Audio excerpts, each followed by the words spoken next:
Hi there, it's Tom from BlackToad Studio, and I'm here today to talk about the Planetary Onslaught book and what we're going to do with it in the studio. So essentially, I've actually been looking forward to this book for when I heard it was coming out, and I was like, oh wow, that sounds really good, because I love the idea of the City of Death, Stronghold Assault, and obviously Planet Strike. And it was nice to see that they're all coming into one book, so we can just refer to it very easily. And essentially, it ties in really well with something that we're about to embark on the studio, which is basically I've designed or imagined a system which has got a lot of planets in it with not a lot of backstory yet. And this is one of the things I want to do to try and form a backstory for each of the planets in the system, is have a few campaigns with a few different armies in it. And I like the fact that some of them might already have an Imperial force on it, or a Chaos force and an Orc force on it, and then one of the invading armies is going to come in and try and take one over. And this actually gives a really good way of doing that, with a little bit more emphasis on the narrative side of things, rather than being a competitive game or something like that. So I'm really looking forward to putting a few games together with that and advancing the world that we're trying to create. So essentially, obviously, it's split into the three parts: there's the Planet Strike, Stronghold, Assault, and Cities of Death, which have all been out before, as a lot of you probably know. And I'm sure this isn't the first time this particular type of look at this book's come up on on YouTube or something like that. But I'm not going to do a traditional review, to be honest. It's more about how I want to use the book, and have a little look at what each section provides as a framework for me to do some form of campaign work. So with the Onslaught campaign, which is at the back here, it gives you a set of kind of rules and guidelines to go through: Planet Strike, Stronghold Assault, and City of Death, and then to have a winner and a loser, or something like that. Narrative wise, it can work out either way, I suppose, depending on how badly you lose or how well you win, or if it's a stalemate. So obviously, difference wise, game wise, each of the Planet Strike games, you've got your detachments, an attacker and defender, and as usual they're slightly split, so it gives a nice emphasis on the defender having a bit more heavy choice, so a lot more bombardment and things like that from their side of things, a bit more heavy spot, and whereas the attacker will come with a lot more elite fast troops, and hopefully have a really good bit of combat towards the end game when you come in. And there's also a load of obviously a smashing of special rules over here, so you've got your Firestorm, Warscape, Shock Tactics, which can all be rolled on in the Scramble at the end here, which make reserve rolls slightly different and things like that. But again, you've got your stratagems and also warlord traits. So for me, to start off, a planetary invasion with a 6 missions, obviously there's 6 in each, so you're going to have 18 missions in here, is really good, because it gives you a long-term campaign to work through, with a nice goal at the end to try and say, whoever's attacking that, completely decimate the defending force, they now own the planet, or something like that, or defenders wiped off the attackers, and they're still in control.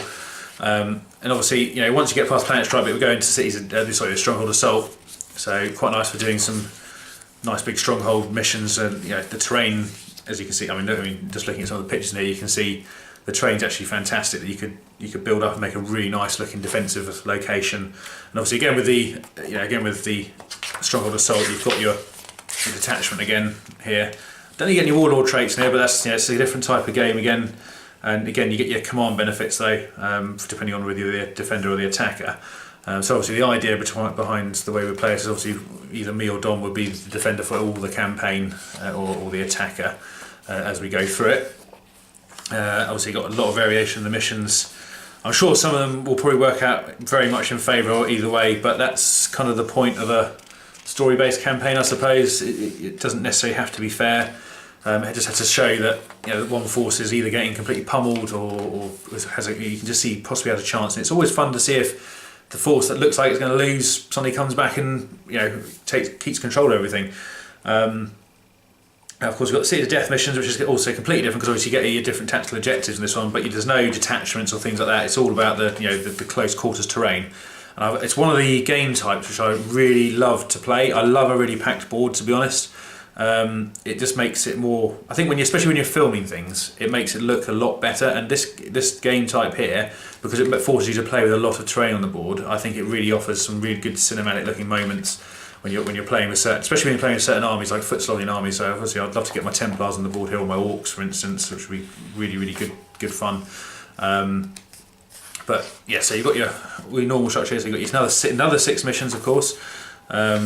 all with different objectives and play styles and things like that. So, and victory conditions, obviously. But we're looking forward to it. And obviously, there's again at the end of each section, you've got your full campaign for that particular book set with kind of advantages and disadvantages depending on who wins each section, which I think is quite good because it means there's a kind of a reason for actually trying to win it, or try or if you lose it, you're probably going to lose something important at the end of it, which gives you a disadvantage in the next game, which is the whole point of the framework.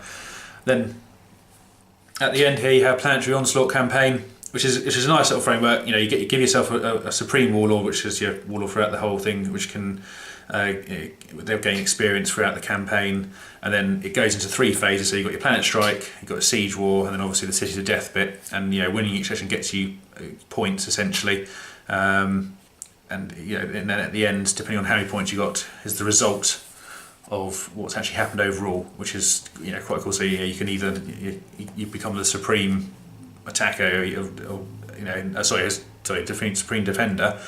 So you've done enough to keep the planet safe, or and there's varying success and failure of it either way. So I think that's quite good, because even in the middle, if there's a stalemate, in the way that I've done the kind of system and sectors, it'd be quite nice to say that okay, both sides had a real bloody conflict, no one really won it, so now both sides occupy the planet in an eternal struggle, and then with something that we can come back to later down the line, which I'm quite looking forward to sort of running up to it. And obviously I will go into some of the data sheets here because they are of interest, I think. So I own a lot of the terrain in here, and not so much some of the newer stuff, but obviously we've got Aegis defence lines, and it's just nice. I think one of the nicest things about this book is just having this all in one place at last, without having to either download stuff offline or make print out sheets, which I don't mind doing. I do have folders for it, but it's just nice to have it in Game Direct style, especially now the rules are all firmed up for everything. And obviously also point cost, that's another important thing. So keeping it fair for when you are having a proper game. It's just nice to be able to buy a bit of terrain and say, yep, that cost me 200 points. That's how much it is in my army. And there's no kind of like, it was on the board to start with. So do you can give an access to each player of an equal point cost terrain, I suppose, to make it even. So obviously you've got all, and also there's a few changes. I think the Vengeance weapon battery had a couple of changes with it becoming an emplacement, I think, wasn't it? And obviously it being armor 14 and it's got hull points and everything. I think that changed slightly from the last iteration. Because I remember someone saying it was a bit confusing, and again, it's incredible that you can get the whole thing as 1 point. I know obviously you've got to add all the points up, but that's going to be a pretty formidable defence. But obviously if you're putting it as a part of your army, you're not going to have many points left for actually buying said army. but hey, so it's just likewise if you buy I've got the Aquila Strong point. Would I spend 535 points in a game that possibly if it was a fun type of game, but with the fact that it's armor 15 all round and it's got 5 hull points now, which is quite nice.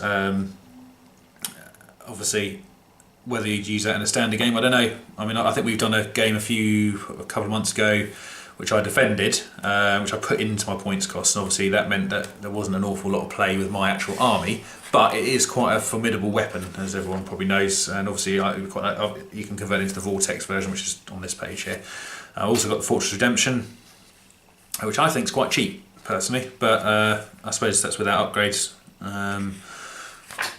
And these are some of the newer ones now. So we've got the Void Shield Generator and the Relay Network. I quite like this one here with the addition of the Prothemian Relay Pipes. It does actually it looks like a real nice centerpiece for a board when you're having a game, with an advantage to fight over.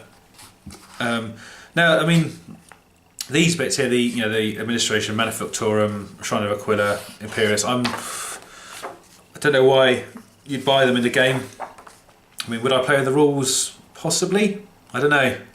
It's one of those things really that it's a lot to remember, and obviously I've got quite a few bits of this type of terrain, and I have built them with the single pieces from each bit. So I could say that is this particular type and that's that particular type, but I think it's a lot of housekeeping for special rules. So I think I'd just rather keep them as ruins with the 4+ cover, so to keep it simple, and maybe in some special games have all the actual rules in. Because again, it's just a lot of keeping an eye on things. Armored container cache, Now, obviously, these came out as a rule set. I think they came in the box with the set. It's just nice to have it in a book there and everything kind of laid out and explained. I think actually I probably might end up using some of these rules in some of the games because actually some of them are quite fun. I quite like the barrel rules. I think you hear the fuel drums. That's the one. Sorry. Obviously, if you take a cover save, you get a 6. You have to take D3 strength for AP5 hits, which is quite funny because it's obviously hit the barrel and blown up. And likewise, the armor containers potentially finding something inside it. I think it always lends a bit of amusement, but obviously it might be quite fun for a seek and destroy style mission where you've got to find something in one of the crates, maybe a kill team or something like that. So yeah, that's not too bad. And then obviously you've got your twister cots, sky shield landing pad. I think do they alter this slightly? I thought they did. I mean, obviously it's still got the shield and unfurled option. But it does clarify everything on there. So obviously you get your 4-up cover save on top with everything shielded up, which is quite nice. Because obviously it just says invulnerable, not cover save. So that's quite powerful for a piece of terrain. I mean, it's very cheap as well for 75 points. Not bad. Then you've got your Prothemian pipes, Honoured Imperium, and then obviously you've got the tail stuff. I think my other half's actually got these knocking about, still not quite ready for putting on the table somewhere, but quite there. I do like the look of them. I mean, the rules are a bit interesting. I mean, moving defences have always been a little bit. I'm not too sure about that, but hey, it's Tau. I mean, at the end of the day, it kind of fits with what they do. So they like to play defensively, and they have a platform that goes with them. So that makes sense. Then obviously get all these. Obviously, on all of these data sheets, there's options for upgrades like the obstacles, battlefields, and all this. So you can pay additional points to have various bits to give a slight advantage on. I think the ammunition gives rerolls on on shooting and things like that. And obviously tangle our barricade for dangerous terrain checks and things like that, which are quite nice. I think it's nicer if you can model it, because obviously with tangle wire barricade and tank it wouldn't. I mean, if you buy them, I think you should be able to model it on the board to make it very clear where those particular items are, not just buying it and then saying they're all around it or something like that. I think that's a bit silly. Likewise, I think it just makes it look better if you have an ammunition dump where you say you've got an ammunition dump, because that way the enemy has a chance to deny it if you're sitting on it. And also it's got rules for all the guns as well, which is nice. And obviously the quad gun there, it's one of my favourite ones for the Interceptor and Skyfire rules. It's good to know it's all there. So thanks for watching that short overlook of the book there. Obviously hopefully we get to use a few bits of that in some upcoming games. Me and Dom are looking forward to doing a few games of that. I think we'll have a running campaign at some point to sort of tie some missions together. So thanks for watching. If you like the video, obviously give us a like, give us a subscription. We are always grateful of all the support we get.